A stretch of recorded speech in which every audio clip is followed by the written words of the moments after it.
El impuesto de timbre es un impuesto que, si bien no venía teniendo una aplicación efectiva desde el año 2010 en Colombia, hoy en día cobra mucha relevancia porque vuelve a gravar las transacciones al 1%. En general, entonces, el impuesto de timbre va a recaer o a gravar sobre todo tipo de transacciones o contratos que contengan obligaciones que se puedan cuantificar, como por ejemplo un contrato de compraventa, un contrato de arrendamiento, entre otros. ¿Esto por qué revive o por qué vuelve a cobrar relevancia entonces hoy en día? El Gobierno Nacional, en virtud del decreto de conmoción interior decretado por el Catatumbo, incorporó unas medidas fiscales, entre las cuales se encuentra el impuesto de timbre en virtud del decreto 175 de 2025. Este decreto, que va a estar vigente en cuanto a sus medidas fiscales hasta el 31 de diciembre de este año, en este momento se encuentran análisis de la Corte Constitucional, por lo que sus efectos se podrían ver suspendidos o interrumpidos si la Corte así lo considera, bien sea respecto de la norma que decretó en sí mismo el estado de excepción de conmoción interior o en virtud de la suspensión o interrupción del decreto 175 en sí mismo, que es el que contiene entonces estas medidas tributarias. Es importante poner de presente que, si bien el Gobierno Nacional expidió este decreto para conjurar la crisis del Catatumbo, lo cierto es que el recaudo que se genere a partir del impuesto de timbre irá al presupuesto general de la Nación y no estará destinado de entrada específicamente a conjurar la crisis. En este punto, vale la pena resaltar que esto grabará todo tipo de transacciones diferentes a aquellas que involucren a bienes inmuebles. Esto teniendo en cuenta que la disposición que grabó con impuesto de timbre las transacciones con bienes inmuebles que superen un valor aproximado de 900 millones de pesos se mantendrán con el impuesto como venía rigiendo desde la Ley 2277 de 2022. ¿Cuáles son las condiciones entonces esenciales para que se genere el tributo? Tenemos la condición objetiva, es decir, el impuesto se causa sobre un documento que implique la constitución, extinción o modificación de la obligación de un tipo de obligación económica, pero el valor de estas obligaciones debe superar las 6.000 VTs, que a día de hoy está aproximadamente por los 298 millones de pesos. Tenemos también la condición subjetiva, que implica que alguna de las partes intervinientes en el acto deben ser una persona jurídica, una entidad pública o una persona natural comerciante que haya tenido ingresos o un patrimonio bruto de 1.493 millones de pesos en el año inmediatamente anterior. Y por último, la condición territorial. Esto quiere decir que se aplica a documentos firmados en Colombia o documentos que hayan sido suscritos en el exterior, pero que tengan efectos en el país. Esto último es muy importante, ya que este impuesto puede generar, tiene implicaciones fiscales para aquellas sociedades o empresas que tengan actividades o pagos al exterior, ya que independientemente de donde se hayan firmado los actos, si surten efectos en Colombia, estarían grabados con este impuesto. ¿Cuál es la base gravable del impuesto? Por regla general, la base gravable del impuesto de timbre consiste en la cuantía del documento que lo genera. Sin embargo, se pueden presentar casos excepcionales a los cuales hay que acudir a reglas especiales. Por ejemplo, en los contratos de ejecución sucesiva, como el de arrendamiento, el impuesto se causará sobre aquellos pagos realizados durante la vigencia del contrato. Frente a contratos de duración indefinida, se realizará la base gravable, consistirá en el valor de los pagos realizados durante el año. Y por ejemplo está el contrato de fiducia mercantil, a los cuales habrá que recurrir a las bases específicas del estatuto tributario para determinar la base gravable. Hay que tener en consideración un aspecto muy importante, y es que el impuesto, a pesar de que se causa al momento de la suscripción, aceptación, su exigibilidad estará condicionada a que se realice el pago o que se cumpla el hecho generador de la obligación del acto específico. El impuesto de timbre tiene por su hecho generador una cobertura bastante amplia, pero lo que hay que mencionar es que no todas las transacciones están grabadas con el impuesto de timbre, o no todos los documentos que se suscriban están grabados con este impuesto. De hecho, la ley, puntualmente del artículo 530 del Estatuto Tributario, establece un total de 56 exenciones del impuesto, que en materia tributaria, recordemos, estas exenciones son de carácter taxativo. Para conversar un poco sobre estas exenciones, hemos querido generar una división entre los documentos que pueden ser comunes y que se encuentran exentos del impuesto, y aquellos que quizás tengan una relación no tan común, pero que está estrechamente relacionada con el sector financiero.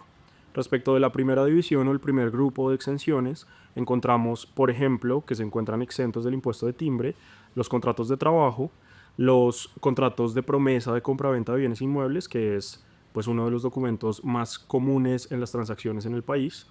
Los contratos accesorios, las cláusulas penales o los pactos de arras que consten en el documento principal. Sobre este particular, la doctrina de la DIAN ha sido enfática en que esa condición de que ese contrato accesorio conste en el documento principal es pues absolutamente necesaria en el sentido documental, es decir, que todo el clausulado del contrato accesorio conste necesariamente en el contrato principal. Los contratos de prenda o garantías hipotecarias abiertas, aquí surge una duda y es, sabemos que las prendas hoy por hoy han sido absolutamente reemplazadas por las garantías mobiliarias, con lo cual no es claro si la exención también aplica a las garantías mobiliarias o no. Las órdenes de compra o venta de bienes o servicios y las ofertas mercantiles que sean aceptadas a través de estas órdenes de compra o venta, lo cual, digamos, la autoridad tributaria también tiene doctrina sobre la materia en relación con las formalidades que deberían tener estas ofertas mercantiles que sean aceptadas a través de esas órdenes de compra de venta de bienes o servicios. Las acciones suscritas respecto de las sociedades anónimas y las sociedades en comandita por acciones, aquí lo que entendemos es que la intención de la norma ha sido generar o establecer como exento el impuesto de timbre en la suscripción de acciones en sociedades por acciones. Al momento de la expedición de esta norma, la sociedad por acciones simplificada no existía, no se encontraba vigente en Colombia, con lo cual, al igual que en las garantías mobiliarias, cuando hablábamos de prenda, surge la duda de si el documento en donde se suscriban acciones de las sociedades por acciones simplificadas se encuentra o no exento del impuesto de timbre. La prórroga de los títulos valores cuando estos no generen una novación. Aquí, por supuesto, habría que ver las condiciones de novación de estos títulos valores para encuadrar o no el documento en la exención. Sobre los documentos que se encuentran exentos relacionados con las transacciones del sector financiero y que consideramos importante contarles en este video, tenemos, por ejemplo, las siguientes exenciones. Los pagarés que instrumenten cartera hipotecaria, los títulos valores emitidos por establecimientos de crédito con destino a la obtención de recursos, los contratos de cuenta corriente bancaria, los comprobantes o certificados de depósito a término, generados también por estos establecimientos correspondientes, y las pólizas de seguros o de reaseguros. Entonces, aquí hemos hablado de una lista corta, muy ejemplificativa, del total de las 56 exenciones contenidas en el Estatuto Tributario en relación con el impuesto de timbre. Simplemente recordar, por supuesto, que los criterios o las condiciones para que se garantice esta exención han estado en su mayoría establecidos por la doctrina de la Administración Tributaria sobre la materia, y cualquier duda relacionada con esta exención, con mucho gusto estaremos atentos de atenderlos. El impuesto de timbre se paga por medio de la retención en la fuente, al igual que varios impuestos como el impuesto sobre la renta, el ICA y el IVA, solo que en este caso la totalidad del impuesto se paga por medio de la retención en la fuente. Ahora bien, tenemos que tener en cuenta que no todos los contratantes en el timbre están obligados a aplicar la retención en la fuente, sino que la norma nos establece un orden de prelación o unos casos específicos para que apliquen la retención en la fuente o para determinar quién es el agente retenedor. Primero, cuando hay una escritura pública o el documento es elevado a escritura pública, quien debe aplicar la retención en la fuente es el notario. Segundo, cuando uno de los contratantes es una entidad financiera, será esta quien deba aplicar la retención en la fuente. Tercero, cuando uno de los contratantes sea una entidad pública y el contrato sea un contrato público, será esta entidad la obligada a aplicar la retención en la fuente. Cuarto, cuando no se cumpla ninguno de los tres casos anteriores y uno de los contratantes sea una persona jurídica, será esta quien sea la obligada a aplicar la retención en la fuente.